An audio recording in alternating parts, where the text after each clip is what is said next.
Bonjour, bonjour, bonjour. I am your humble deck goblin / bookworm marine, and today I'm super excited to be sharing with you some new decks, tarot and oracle decks, as well as some new books that I have acquired lately.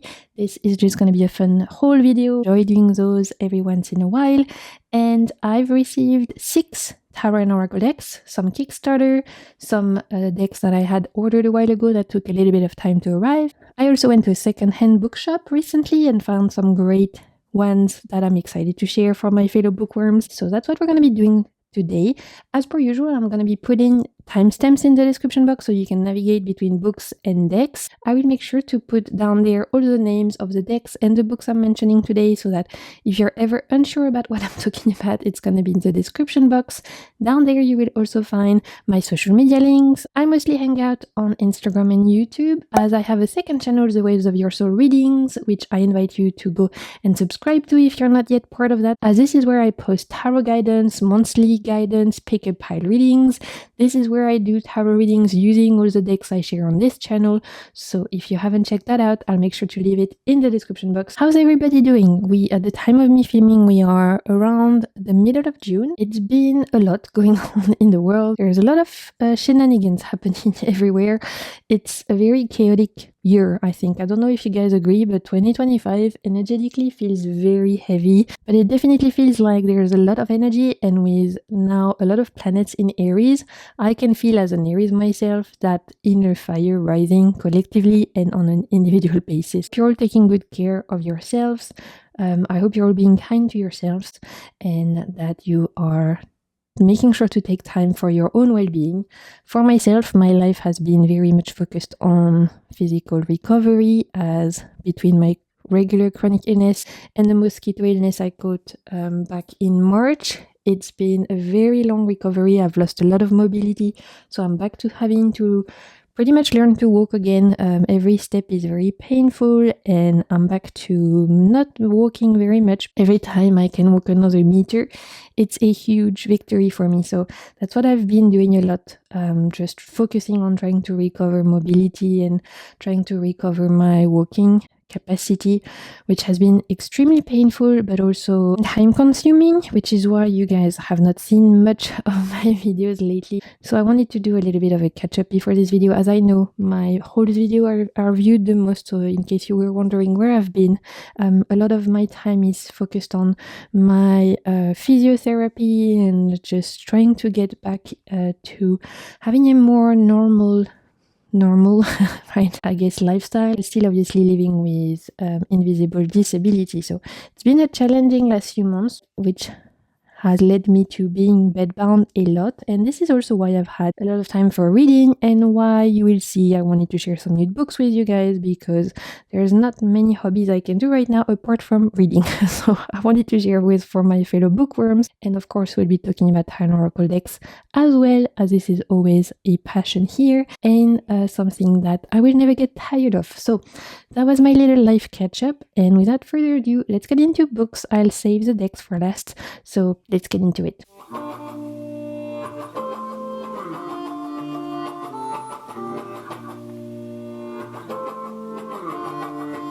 Let's start with new books, as I had a voucher from my grandma for my birthday that I hadn't been able to spend since March. She's a huge book lover. She's a huge bookworm, my grandma. She's 92 and she loves reading, so I definitely get it from her. But it's so funny because she only reads thrillers, murder mysteries, things that are a little bit creepy with serial killers and all of that, and I read everything but that. So we have opposite taste when it comes to books, but we're both huge book lovers and bookworms. So for my birthday she got me a voucher, and I finally was able to go to the bookshop to spend it this month, which I was so excited to do. So I wanted to share with you what I got. So the first one is this is called Moi qui n'aimais pas connu les hommes by Jacqueline Hartman.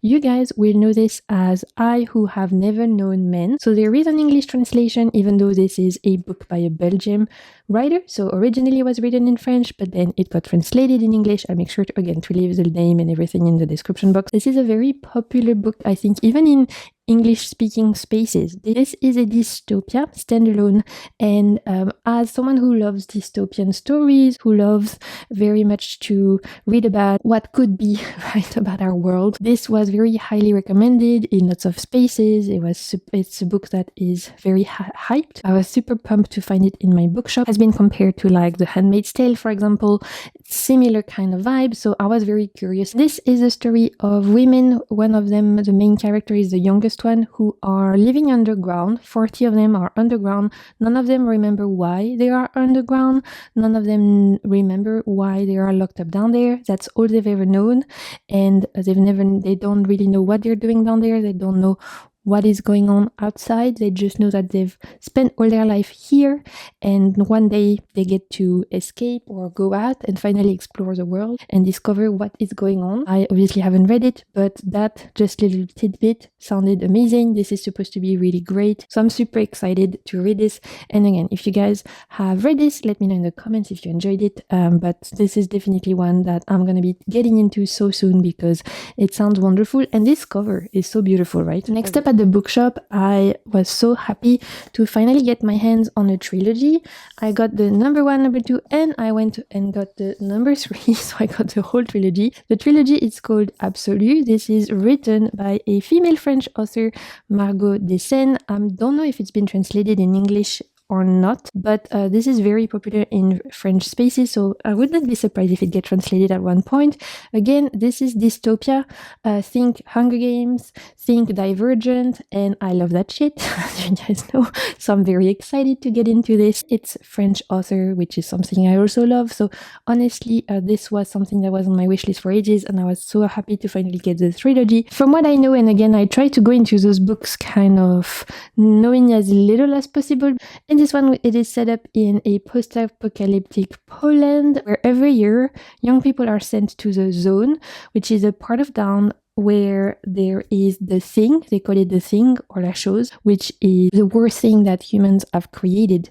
And so every year young people are sent to try and beat the thing, to kill the thing. We don't really know what it is, and obviously, as you can guess, in this particular year we follow the main protagonists. I think there's like 2 or 3 protagonists that we follow who are chosen to be sent to the zone and try and kill the thing. As you can imagine, nobody has succeeded before, so there's high stakes, and it's definitely, like from what I understood, is giving Hunger Games, Divergent, the Maze Runner, all of that.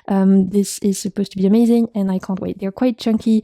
I got the 3 of them. I'm super pumped, and if I have any fellow French readers who have read this, let me know, because this sounds amazing. Another book I got from the bookshop is this one, which is the newest book by Axio. Axio is the same author who did The Girl Who Fell Beneath the Sea, which is one of my favorite reads of the last year. I gave it 5 stars. It was absolutely amazing. I love this book, and as soon as I read her first book, I immediately knew I wanted to read everything that this person was going to be writing. So when I found out that she was coming up with a new book, I jumped on the occasion, especially because the French translation came out the same time as the English one, so obviously I could get my hands on the French version here, but you guys can get this in English. In French it's Le Monde Suspendu, but in English I think it's called The Floating World. So it's going to be a duology, again, very chunky, and I'm so pumped. This is a fantasy story. From what I have gathered, this is Studio Ghibli meets Korean folktale, and I was like, say no more. Specifically, Korean fairy tales are very much Axio's brand. Like, her first book was inspired by a Korean fairy tale, and like I said, I've loved it. So I was super excited to learn about a new one. This follows the story of the main character, this girl who is supposed to have magical powers that she's trying to hide, as I think magic is not very well approved in this particular world. One day something happens where she reveals her power, and suddenly a mercenary, which I pretty much believe is this person, is sent to try and find her and track her. That's the premise of the story. But it's supposed to be a very whimsical, dreamlike world. You can see floating cities here. It's a duology, which is a format I'm really enjoying lately. I'm excited, and I couldn't believe that the French translation came out at the same time as the English one. Normally we have to wait for ages. I would have read it in English, but considering I saw it in the bookshop, it was a no-brainer. I picked it up, and again, let me know if you guys have read this one. I know a lot of you had enjoyed A Girl Who Fell Beneath the Sea, so I'd love to know if you've read her latest book, but it sounds amazing. Lastly, we have a couple of books from a French female author, Maywen Alix, and I don't know if it's a duology or there's gonna be her third book, so I'm not sure. The first one is Noblesse Oblige, and the second one is Liberté Oblige. So this is book 1, this is book 2. Again, I don't know if it's gonna be translated, but it's getting very popular in France, so maybe. First off, look at this. Absolutely stunning. We have sprayed edges on this. On the second one, we also have sprayed edges. Beautiful, beautiful books. And again, this is a dystopia story. Can you tell I love dystopian and I love what ifs? I love those.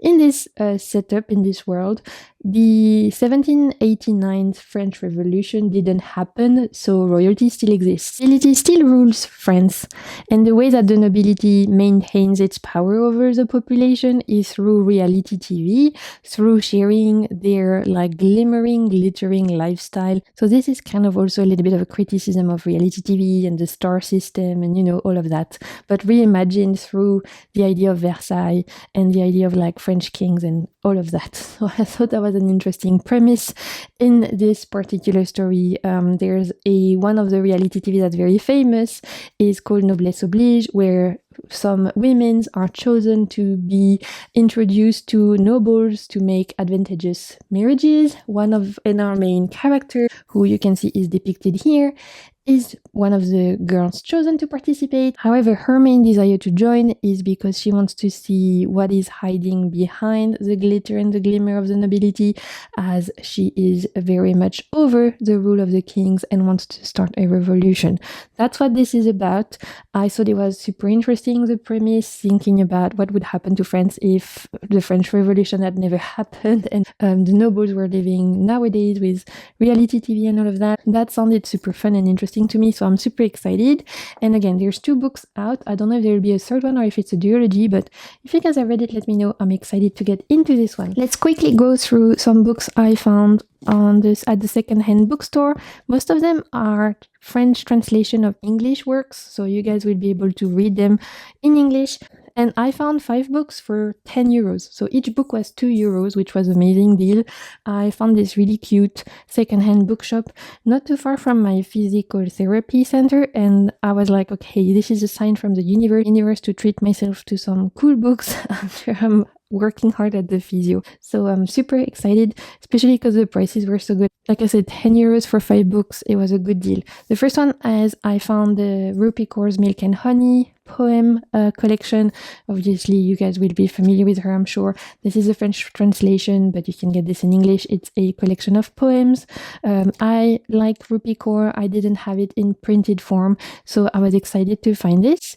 I like to use poem collection as bibliomancy, where I will just think of a question or just ask my guides to give me a message, and I will pull a page at random and read the sentence. So that's why I got this one. Next up, I found at the same bookshop the first volume of The Wheel of Time by Robert Jordan. I never read The Wheel of Time. I started watching it on Amazon Prime, and then I found out they had cancelled the TV show. So now I'm thinking, okay, I want to figure out if I want to commit to the books, especially because in France, as you can see, they come out in pocket version, and I'm pretty sure that in France, because they split the English books into 2, so each English books is actually 2 French books, I think. So I'm pretty sure that in the French series there's 21 or 22 books or something, so it's a long series. But I love fantasy, you guys know that I'm a huge fantasy nerd, and this is one of those series that is pretty much supposed to be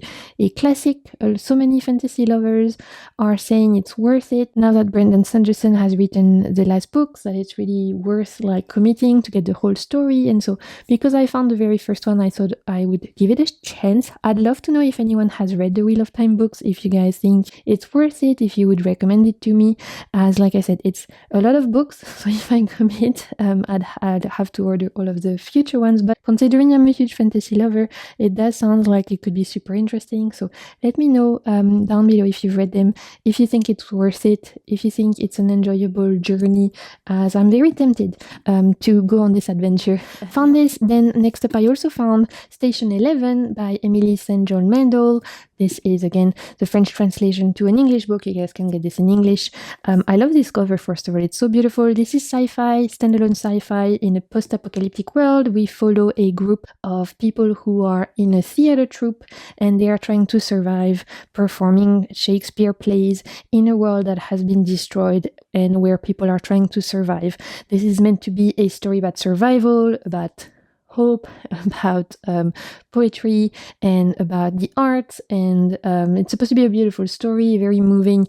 I love reading sci-fi and post-apocalyptic things. This is one I had never read, and yet it was very hyped up. Again, let me know if you guys have read this one. This is one of those that is a must-read apparently in the genre, so I was super excited to find it, especially for super cheap. Next up, I also found Uprooted by Naomi Novik. I read from Naomi Novik the first couple of books from her Téméraire book series, which was a dragon riding books ages ago. It was okay, but I wasn't like caught up in it. I gave up actually. I read 2 books and I didn't continue. So obviously, even though it was years ago, it obviously didn't catch my attention that much. Then I heard that her standalones were amazing. I kept being told that Uprooted is really good. Apparently her book Spinning Silver, which is a retelling of Rumpelstiltskin, is also amazing. So I was like, okay, let me give this a chance. This is a witchy book. In this world, there are people living by an evil forest, and the only thing protecting the village from the evil forest is a magician.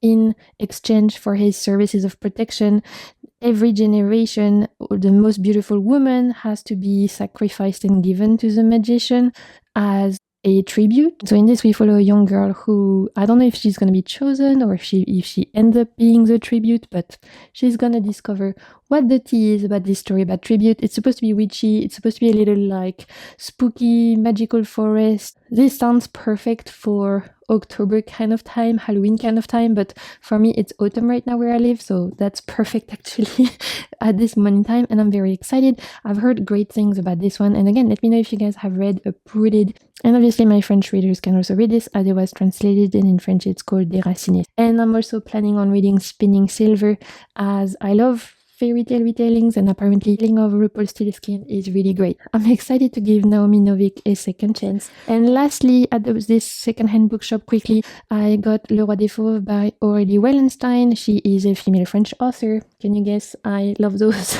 as you've seen. This is dark fantasy story about a group of young men who go on a hunt. They end up hunting something they're not meant to. As a punishment, they get turned into creatures, into monsters. So this is a story really focusing on the archetype of the berserker. It's a coming of age story, very much dark fantasy. Apparently everything that Aurélie Wallenstein writes is very dark fantasy, which I love.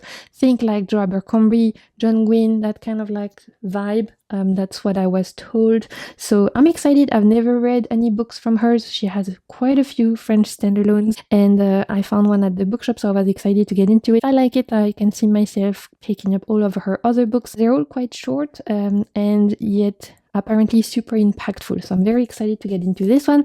And that was the last book, and we're gonna move on to decks. So let me know if you guys have read any of these books, if you enjoyed them, if you didn't like them. Let me know if you have any recommendations. I actually have another book order coming soon, so I'll share with you next month the other books I picked up. I love talking books with you guys just as much as I love talking decks, so let me know if you've read any of them. What are your thoughts? And without further ado, let's get into Tarot and Oracle decks. I've got 6 decks I want to talk about today, so let's do it. Let's start. I've seen if you watch my latest favorites video, I talked about it then. So if you haven't seen it yet, I'll make sure to leave it in the card where I share with you my latest favorite Tarot and Oracle decks I've been using lately, as well as my most recent reads I've been really enjoying. One of the decks featured was this one, the Forgotten Legends Tarot.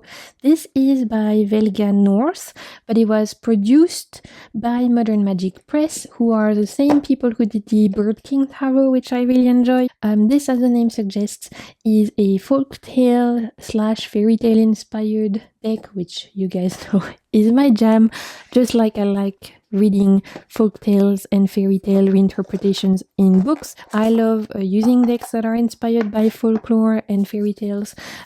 Anything that's kind of fantasy and magical, you know, is my jam. Here's the shop details. I really like what they do. The girl who is at the head of Modern Magic is really cool. She's a cool witch. I think she just published a book of spreads, which sounds awesome, which I would love to pick up at some point. And this came with a guidebook, but the guidebook is fully in Russian, so I need to use Google Translate to translate it, which I haven't had the time to do yet, but I have been using this without reading the guidebook, and intuitively it reads wonderfully, so you don't need the guidebook to enjoy it, but I will want to get into it at some point, as I'm sure it's going to be very interesting to learn more about the inspiration behind the tales and everything. Here are the backs.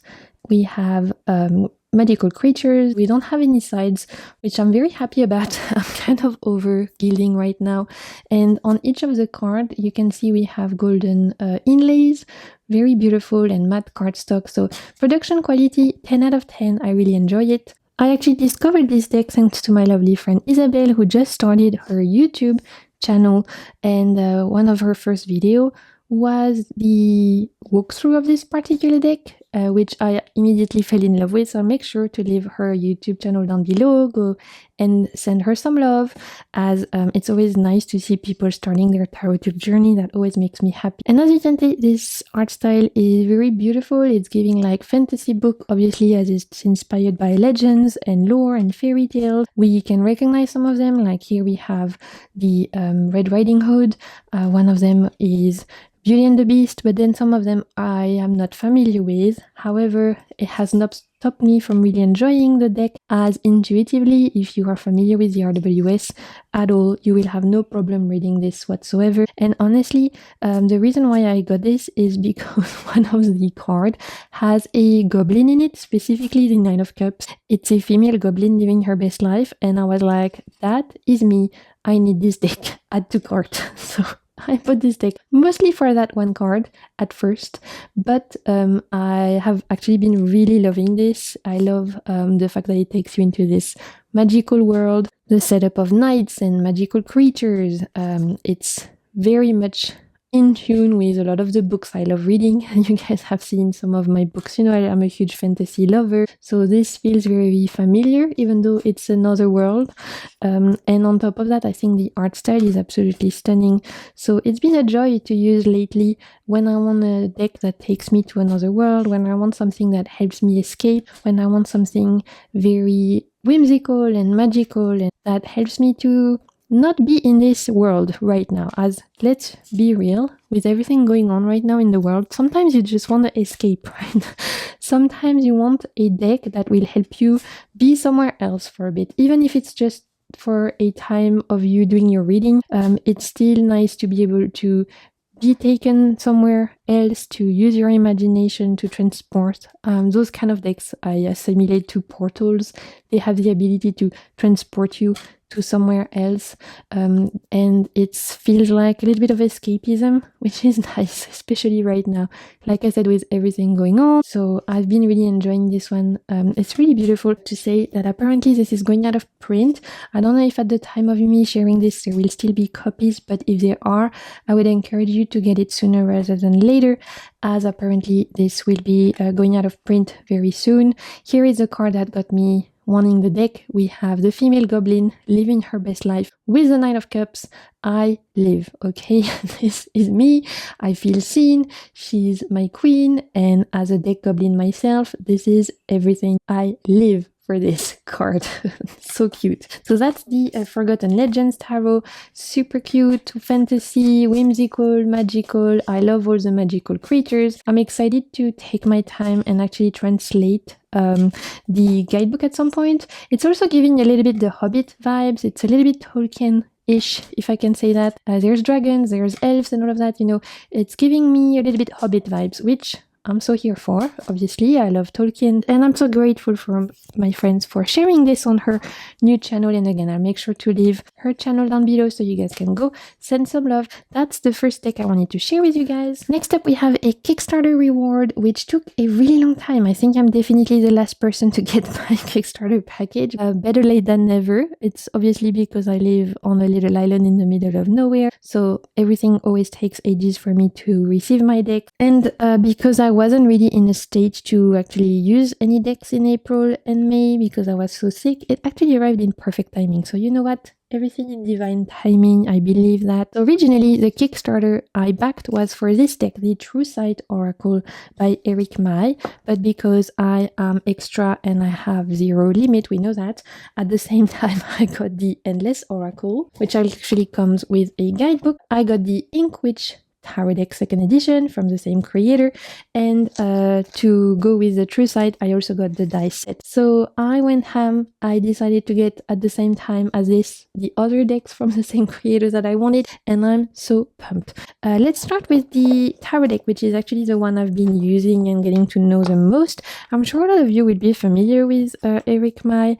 I believe they are a queer creator, so we love that. And their decks are very inspired by fantasy world, D&D, role-playing games, which are everything I like. So this is the Ink Witch Tarot 2nd edition. And one of the unique things about this deck is that you can actually buy expansion to really create the deck you want. So I didn't get the expansion as part of the Kickstarter because I wanted to work with the original deck first and see how I resonated with it, but I could see myself picking up some expansion packs eventually to kind of build the deck I want.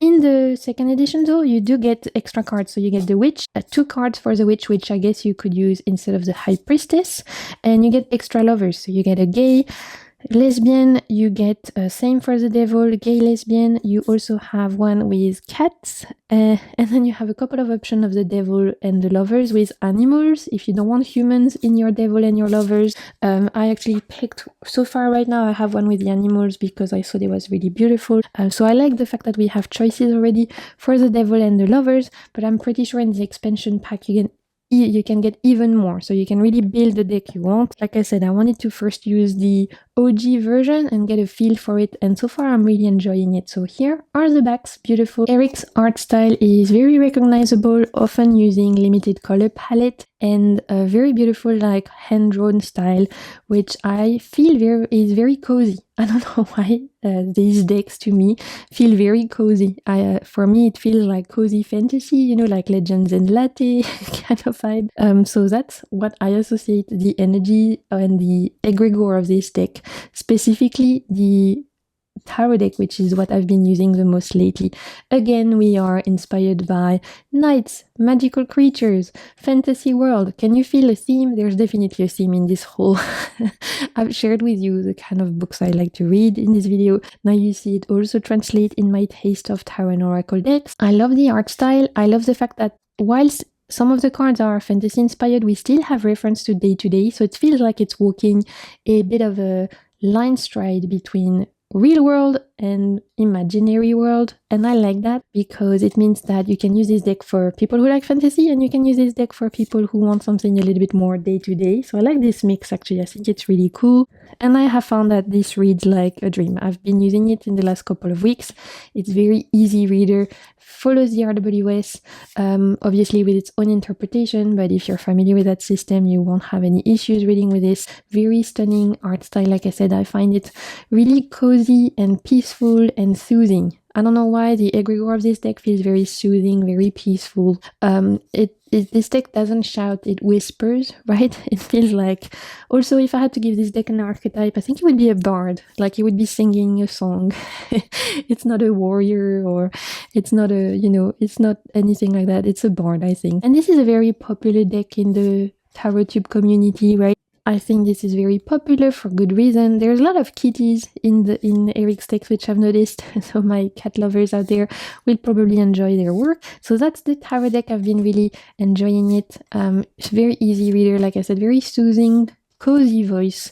And for my own personal use, considering I feel very tired lately and I'm struggling a lot with my physical health, this feels like the kind of deck I like to work with, as it's not too bright, not shouty, not in my face, not provocative, easy to read with, simple, straight to the point, and yet very beautiful and soothing. This is the Lover's card I chose with the stag and the deer, so beautiful. So yeah, that's the tarot deck. I'd love to know if you guys have the expansion, if you think it's worth it or not, as I'm unsure if I want to invest or not. Let me know your thoughts. For those of you who have who have them made the investments. I would love to have your thoughts. As part of the Kickstarter reward, I also picked up this deck, which I had wanted for ages, so I was glad to finally be able to get it. This is the Endless Oracle, and here are Eric's details, by the way, for those of you who are curious, so can find them on Instagram, Patreon, and all of that. For the Endless Oracle, we have a printed guidebook. We have some spreads, which are really cool. And then for each of the cards, we have a page. So really well written. I've been really enjoying getting to know this deck a little bit. I've been reading the guidebook and I'm very impressed. So this has been fantastic. Again, this is very fantasy inspired. This time we have archetypes or places which are very common to fantasy stories, fantasy books, role-playing games like D&D. And the really cool thing about this one is that, as you can see, if you put the cards together, it creates a landscape, kind of like James R. Eads decks, which are doing something similar as well, the Prisma Vision, which I really like. I love when decks do that. I think it's really cool. It, again, very immersive, really well thought of. I like that. It's a nice attention to detail. And I think it's a really nice touch to be able to put all your cards together and create a landscape like this. So as you can see, each card is going to represent either a place or an archetype. We have people, we have places, and I have been reading the guidebook. I've not used this one yet. I cannot wait because this is exactly everything I love, right? It's inspiring itself from stories and a world that feel very familiar to me. There's something that I find so satisfying about using tarot and mixing it with fantasy and lore and legends and using that as inspiration to then gain guidance that we can apply to our day-to-day. I find that extremely enjoyable and satisfying. This is something I can see myself using for me, but also for others when I'm going to be taking back paid readings. I think I'll be able to get so much from these archetypes, from these cards, working with these archetypes, potentially pulling an archetype for every month and working with that. Super unique in my collection. Love the world building. I love the uniqueness. I think the art style, again, it feels very cozy to me. This like nighttime kind of vibe, everything in these blues and black feels very soothing. And again, the guidebook, I was very pleasantly surprised with. I've been enjoying reading this and I cannot wait to put this into practice. If you want to see how this reads, I encourage you to check out my tarot readings channel, The Waves of Your Soul Readings, as I'll be making a reading using this very soon and I can't wait. Lastly, from this creator, the deck I actually backed on Kickstarter that allowed me to get all of their previous work at the same time was this, the Druidite Oracle, and at the same time I got the dice. Do I play D&D? No. Do I need dice? No. Did I want them? Yes. They are super cute. It's a set to play Dungeons and Dragons, obviously. You have your D20, D6, D4, all of that. I watched Dimension 20. Dimension 20 is my life. I love it so much. And because I know that some people have devised a way of using dice for divination, Don Michel and Lisa Papes, I think, have created videos around that, around using like these kind of dice to read the cards. I thought I would try it out because I thought it was a fantastic idea. And at least now if someone asks me to play D&D with them, I'll be ready because I'll have my dice.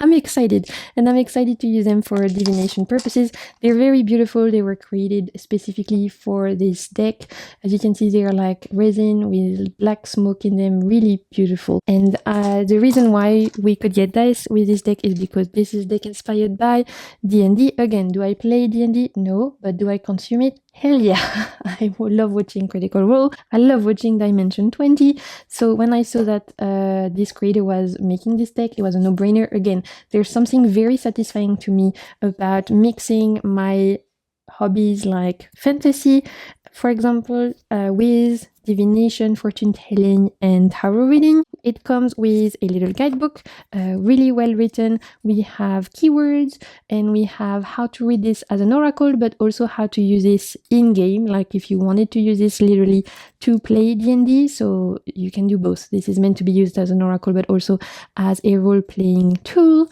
very much in the same vibe as the Citadel Oracle, for example, which, if you guys don't know, I really like. And this is a very simple aesthetic-wise deck, black and white, very straight lines. As you can see, it's still in order. I've not used this one yet. We have a keyword related to Dungeons and Dragons, like mechanics. And then we have a drawing in the style of that creator. Again, I don't play D&D. I consume a lot of it by watching people playing it. I get a lot of joy from watching people storytelling through this particular games. And when I saw that this deck was created, I was really keen to use these to create my own little like fortune telling or divination system. So this is something I need to work on in my own time, and when I'm ready to share, I will be using in my pick a pile videos on my second channel, as I have a few readings idea using this deck, inspiring itself from these decks to actually apply for day-to-day life. So I'm super pumped to devise this system for myself and then to like use it for you guys. On top of that, the art style, again, simple but really beautiful. For those of you who play D&D, who play Baldur's Gate, you can use this actually in-game, and also it's fun because it's about a subject that I find enjoyable. I'm actually starting this week the newest Dimension 20 show. It's called Cloudward Ho. It's steampunk inspired. Let me know if you guys are watching it. It's the regular cast of Dimension 20, so the Intrepid Heroes, and it is DM'd by Brennan E. Mulligan, who's my favorite DM ever. So I'm super excited to watch this. Let me know if you guys are watching that one. It's steampunk inspired and it sounds like a lot of fun, so I'm excited about that one. The last two I got from Etsy, from the same person who's the creator of the Age of Aquarius Tarot, which is one of my most beautiful decks. Absolutely stunning. I really like what she does in terms of aesthetic, and I found these decks on Etsy, and I didn't realize that it was the same person making them. Both of them were on my wish list, but I didn't realize the same person had worked on both, if that makes sense. So when I realized I could get them together as part of the same order, I didn't hesitate at all. And so we have the Outlaw Oracle, and we have the, oh, this one is a beast, the Emerald Papyrus Tarot. Let's start with this one because it is so beautiful. So I received these yesterday, so I haven't had a chance yet to use them. You're gonna see they're still in order, but this is also why I wanted to do this haul. As soon as I received them, I was like, okay, I need to share this. It's too beautiful to keep for myself. So again, this is created by Yana Saint-Lévy, and this is a chunky beast, okay? She is chunky, she is heavy. We have this beautiful box, like clamshell box. Amazing production quality. As you're gonna notice, this is heavily inspired by Egyptian mythology, and this might be the most beautiful deck of 2025 so far for me. Look at this. Production quality wise, when I received this yesterday, I gasped. Like, I audibly gasped because production, box, everything, 10 out of 10, absolutely stunning. Everything this creator does is very beautiful anyway, but this might be, I think, her best work, to be honest, in terms of, you know, aesthetic, right? Vibes, absolutely stunning. So it comes with a guidebook, full colored, and again, the amount of effort put in this particular guidebook, just like with the Age of Aquarius. So beautiful. We have a ton here. We have astrological association. We have keywords. We have the illumination, which is like upward. We have the shadow, which is the downward or reversed. We have evocation, which are like mantras. They are journaling prompts. They are crystal associations. There are so many things in this guidebook. Again, I only got this yesterday, so I haven't had a chance to like go fully in it, but you can tell so much work was put behind this. There's a lot to get into. I'm very impressed and very excited about this. Again, beautiful quality. Look at this gold writing. It's matte, absolutely stunning production, 10 out of 10. Again, I'm so impressed. As if that wasn't already impressive enough, inside we have a little card, beautiful, with some words from the creator. And then if that wasn't already beautiful enough, inside the box we have another box, so that you don't have to carry the big chunky box if you don't want to. She did her big one with this. There's a lot to get into, and like I was telling you guys, look at the detail. We have a little scarab here, super beautiful. I love that. And so here is the deck, again with gold inlays and these like hieroglyph kind of inspiration. We have golden edges. This is matte cardstock. It shuffles really nice. I think if you want to do overhand, I wouldn't shuffle it personally because it doesn't feel very bendy, but for overhand shuffling, it looks perfect. So as the name suggests, the emerald papyrus, this is inspired by Egyptian mythology, and it is absolutely stunning. I mean, I'm a huge Egyptian mythology lover.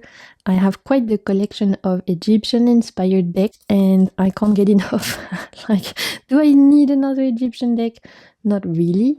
But when I saw this one, and I literally saw 3 pictures, and I was like, yep, I need this in my life. It is too beautiful to pass. So I really, really like this creator's touch, this creator aesthetic already. The Age of Aquarius, like I was telling you, one of the most beautiful decks in my collection. This might be one of the most beautiful decks I own in 2025 because everything from the production quality, the box, the guidebook, the card aesthetic, everything you can tell, so much thought was put into. It feels like a treat. Again, because I only had this yesterday, I haven't had a chance to read with it, but I wanted to share it with you guys. I was too excited to not share straight away. So here are the majors. As you can see on each of the cards, we have this collage art style, but we also have always these like hieroglyph in gold on top of the art style, and I think the hieroglyph changes with every card. So beautiful. Honestly, it's just stunning. Really, really stunning. The one thing I didn't realize is that this is heavily renamed when it comes to the minors, and as you guys know, this is not my favorite.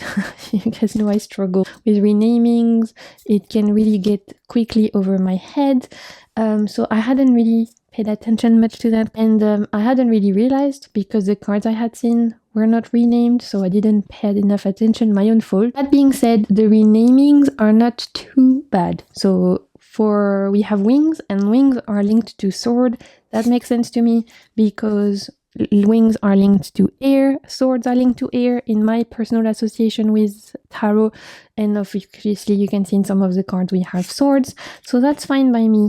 In that sense of renaming, that's completely fine. Then for cups, I think we have vessels. We have vessels again, that makes sense to me because it's still similar enough. Here on top you can see as well for all of the minors, you can see the suit here in the hieroglyph. So cups are vessels. The other one, discs for pentacles, and the wands are columns. So it's not too crazy, but you know, I'll have to do a little bit of gymnastics. One thing I think where I will struggle at first is with the court cards, because the court cards are very heavily renamed, and that is something that I'm pretty sure I'm gonna need a little bit of a cheat sheet with because I know myself, after not using the deck for a couple of days, I'll forget. Suits, it's gonna be fine, but in terms of the court cards, it's gonna be an issue for me, so I'm gonna have to make myself a little like cheat sheet. So you can see for the court cards, we have Oracle, we have Queen, we have Priestess, and we have Goddess. I'm gonna get that mixed up. I know I am. Especially because Queen is Queen or is Queen Knight. Like, that's confusing to me. The Queen of column is actually the Knight of Wands, but it's called Queen. And then the Queen, regular Queen, like traditional Queen, is the Priestess. So the Priestess of column is the Queen of Wands. That, I know, is gonna trip me up, right? I know I'm gonna struggle with that. Welcome to the struggle bus. However, could I pass this art style? No. So I'm gonna have to make it work. That's my own fault from not researching more. But I will say this renaming to me doesn't make sense. Like, to call the knight the queen is a little bit confusing. Creators' choices, I respect it. It's gonna be my own job to make it work for myself and to try and remember these changes. So that's the one thing I don't love about this deck. Everything else, absolutely stunning. I love the art style, I love the production quality, I love the choice of collage, I love the vibe, I love the tone of it. The colors are a little bit muted, it's gorgeous. I'm gonna have to get used to the renaming for sure, but I couldn't pass this because, I mean, come on, right? It's just so pretty. Very, very pretty. And we're gonna finish by the Outlaw Oracle. So this is an indie deck, again, indie Oracle deck. It was created by Hilary Bank self, but I think Yana St. Levy did the design or helped with there you go, Creative Design by Yana Saint Levy, which is why I could get both of the decks at the same time. So the creator is different, but the designer is the same. This is a 44 card oracle deck, and this is one I had wanted for ages. I think the first person I saw this on was Sylvia from Fairlight Tarot. I think she's the first person that shared this deck that I saw it, and as soon as she presented it, I was like, oh yeah, I need this in my life. First up, the box, super cool. I love this like cigarette style box, it's really unique. This is very inspired by country music and cowboys. It comes with a little guidebook, full color for each of the card. We have upright and reverse meanings. We have songs, which is so cool. I love the fact that you have suggestion of songs. You have the text as to what this means. You have also a little, what they call straight shot, which is like a little text to summarize it, which I think is super cool. Honestly, the guidebook is really well written, very punchy, gritty, a little bit humorous, and a little bit like rebellious in its phrasing, which I love. Really like the tone of this, feels a little bit rebellious, and I really appreciate this style of writing. It has a personality, this deck already, you can tell when you are going through the guidebook. Here are the backs, which are really beautiful. It's giving tattoo art, I think. That's what it's making me think of anyway. I really like it, beautiful, and the sides are golden edges. It's a photographic deck. On each of the card we have a photo, and then on each of the card we have the title of the card. So this is a North Star. We have an element and a number, and then we have 3 keywords to tell you a little bit about what this card means. So I love that we have additional keywords at the bottom. You're not left to your own devices. It can help you out. If you don't want to go into the guidebook, you don't have to. The main reason why I wanted this deck as soon as I saw it on Sylvia's channel was because it reminded me of my year abroad that I did, where I went to study in Montana in my early 20s. I did a year exchange. I was studying at the University of Montana. It was one of the best experiences of my life. I did a road trip all around America during that time. That's where I met some of my best friends that I'm still friends with to this day. I explored so many different national parks, and I really embraced the whole like country kind of experience, which was so different to me coming from a French background. New culture, especially Montana, especially being in Montana, which was really, really completely different to anything I knew before, right? So this reminds me of that year abroad where I took that road trip and we explored with my friends so many different states, visited so many national parks. It was amazing being young and adventurous, and it was just one of the best experiences of my life. And this particular deck puts me back in that time, which was a very happy time in my life. And so that's the main reason why I wanted this deck, right? It reminds me of good memories. It's reminding me of this experience of being in a new country, discovering new people, new music, new cultures, being in awe with nature, feeling completely immersed in a culture and in a world that is so different to where you come from. And it was just a really special time in my life. Again, the people I met back then, I'm still close friends with to this day. This deck reminds me of that, which is why I wanted it. That's literally the main reason. I don't know what I'm gonna pair it with. I need help, you guys. If you have any idea what deck I could pair this with, let me know. I don't know if I'm gonna read this on its own or if I'm gonna find a deck to pair it with. Let me know if you guys have found good pairs for this.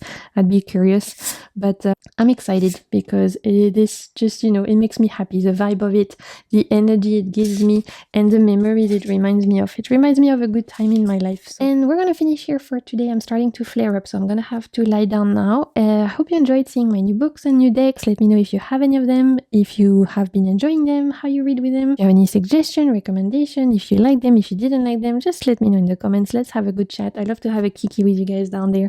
Thank you for your patience whilst I'm getting back on my feet. And until next time, I'm sending you so much good vibes. Keep navigating the waves of your soul, and see you soon, internet. Bye!